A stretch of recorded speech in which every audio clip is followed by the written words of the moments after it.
Now, the article is about a woman who went out on a date with a guy, slept with him, but then wondered why he didn't want to commit to her.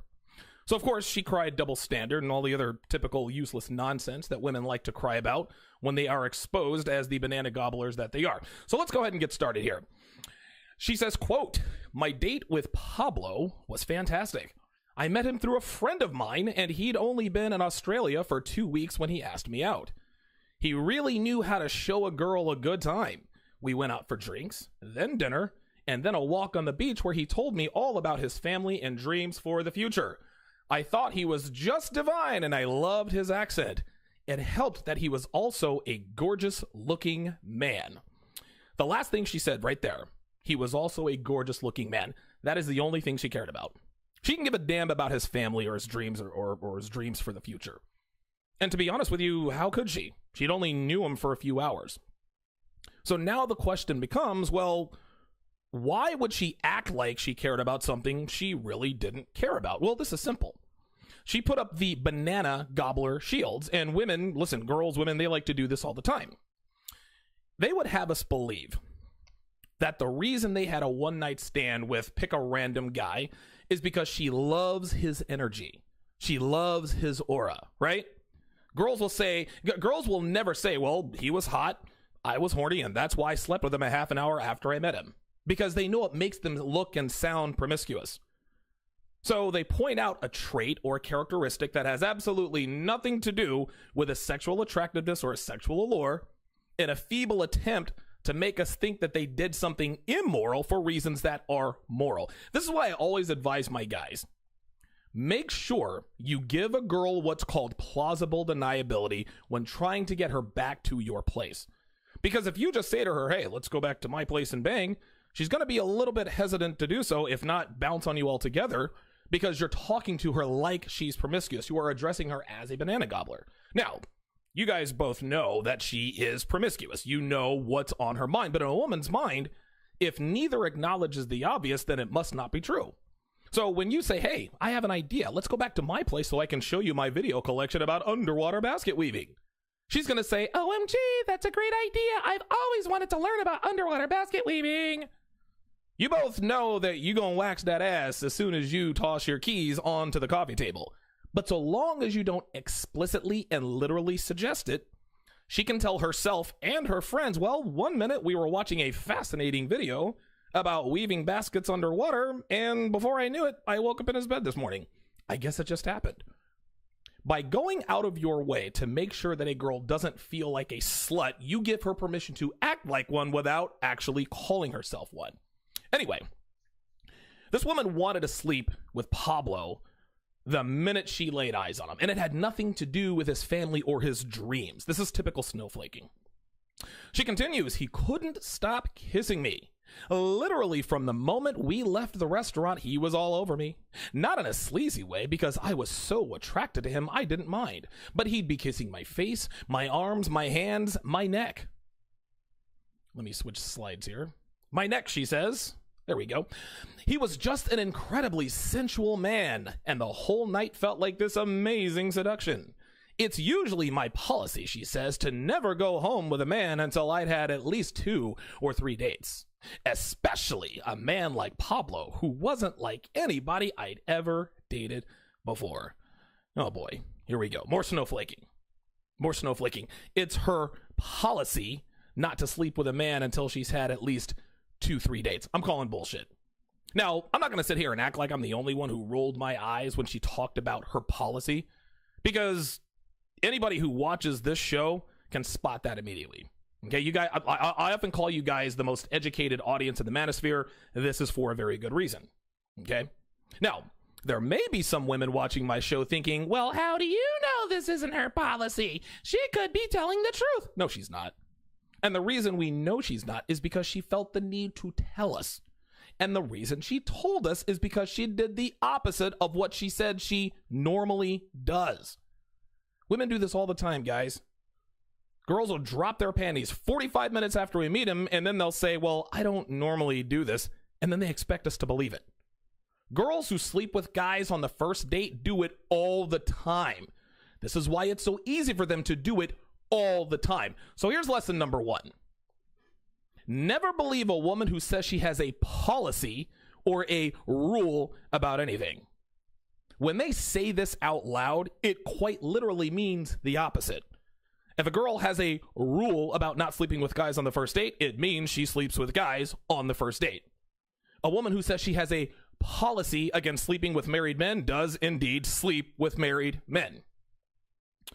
Tatiana, you guys know, those of you guys who have followed me, you guys know all about Tatiana, the Ukrainian or Russian girl who played me like a fiddle when I was in Vegas. She told me that she had rules against sleeping with guys on the first date. We were at her place. We're in bed fooling around. Things are getting hot and heavy. And in my mind, the booty was a foregone conclusion. But every time I tried to slide off those panties, she said, no, please, Donovan, don't tempt me. I don't want to break my rule, she said. So I told her, listen, rules were made to be broken. And my hand to the man, guys, she said this to me. My hand to the man. I never thought of it that way. The next morning, she said, it hurts to pee. What did you do to me? And I said, well, that's what you get for breaking your rule. And I put that in air quotes. She absolutely loved it. The point is that this chick is an easy first day lay, and we all know it regardless of what she said. Let's continue.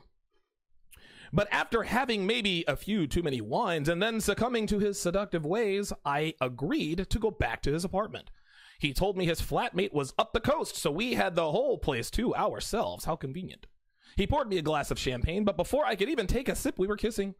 Then he took my hand and we went to his bedroom. The sex was out of this world amazing. He was so loving and attentive, and I just found him so attractive. What she just did here was exactly what the 23-year-old that I talked about in episode 498, who cheated on her boyfriend with his best friend and ended up pregnant, doesn't know who the father is, which is putting herself in the passive role, which divorces her from any and all culpability in terms of what happened. She had sex with the guy, but never once did she say, I got horny and I wanted to have sex, so we had sex. No.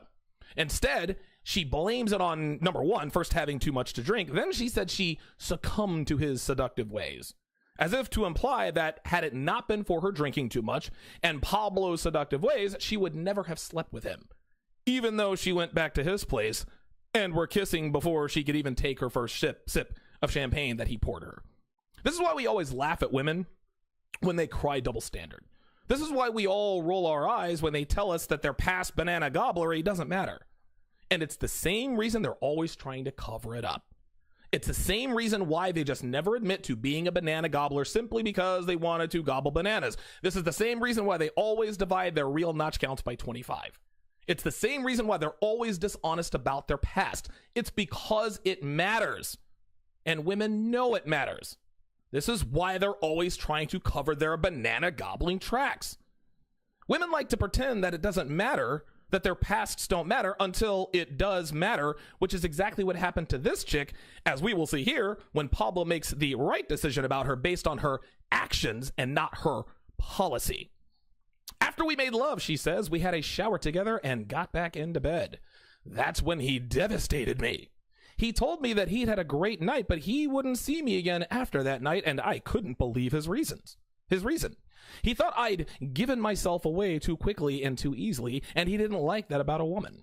He wanted a date he could respect, and he said he couldn't respect women who are too easy. I was horrified, she said. He made me feel worthless. Yes, I'd slept with him on our first date, and I'd only done that once before in my life.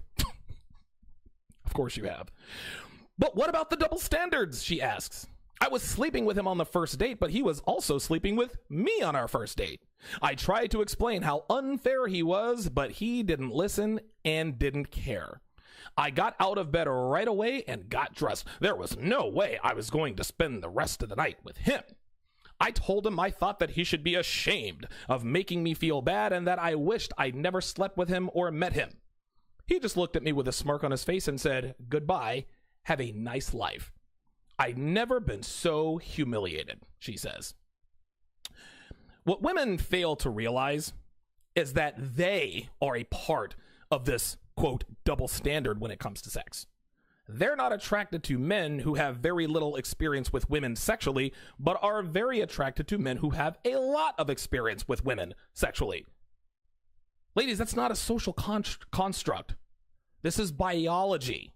Women don't want men that other women don't want. This is Red Pill 101. This is Seduction 101. No matter how much women want this to be different, this is not the way it is.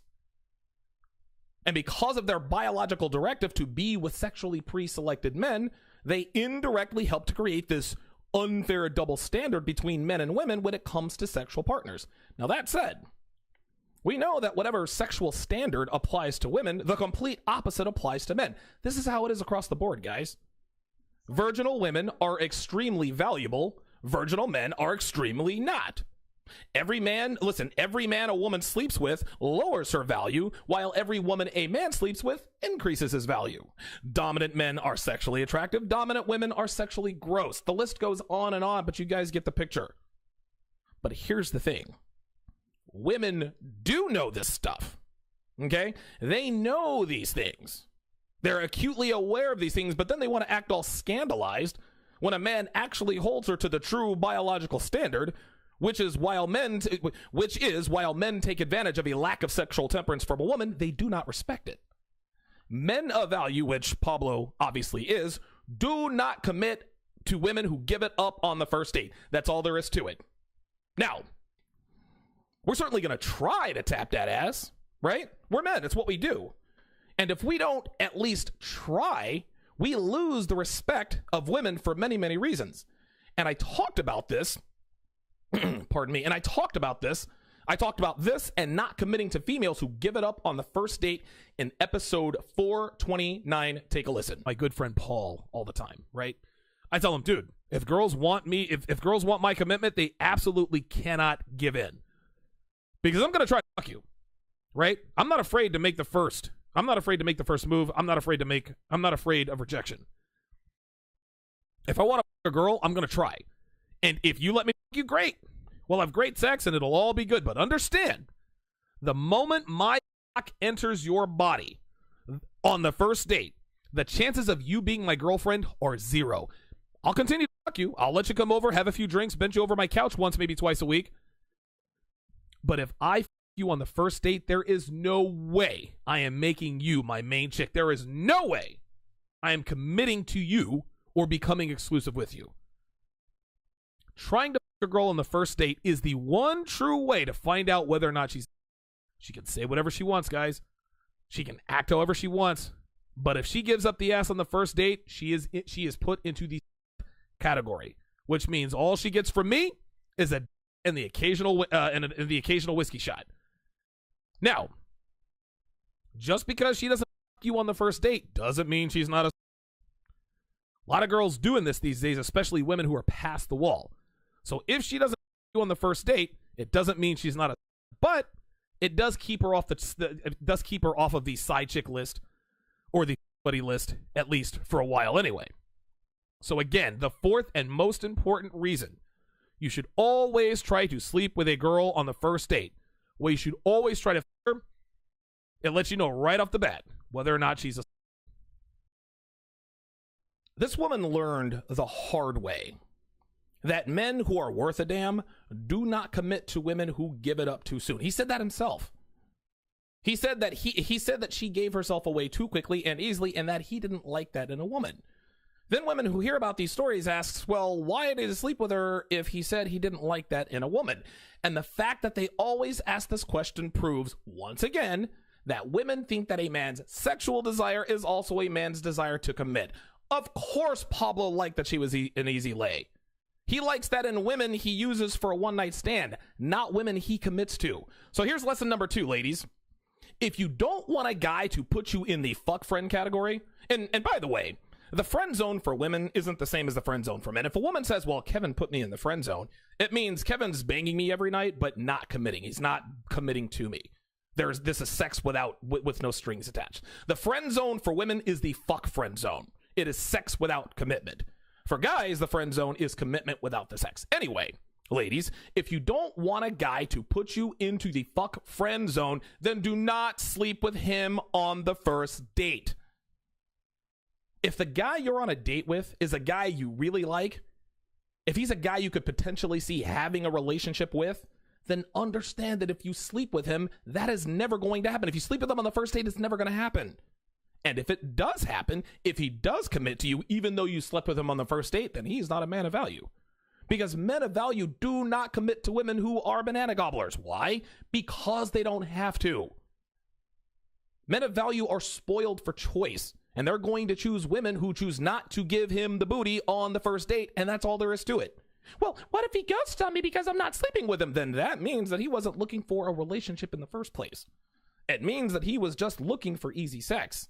And if you have a problem with that, it means you weren't looking for anything serious either. You can't have it both ways, ladies. You can't sleep with a bunch of men in demand and act all butthurt when they don't respect you or make you their girlfriends. Everything has a cost. If you want commitment, you need to refrain from sleeping with these men for as long as you can. If he's looking for a relationship, he will stick around. If he's looking for easy sex, he'll bounce. Or at least he'll keep you around while he's banging other girls. So ladies, you guys can bitch and moan all you want about what's fair and what's not. Mother Nature doesn't give a damn about how you feel. Men are biologically hardwired to look upon promiscuity with disgust and act accordingly.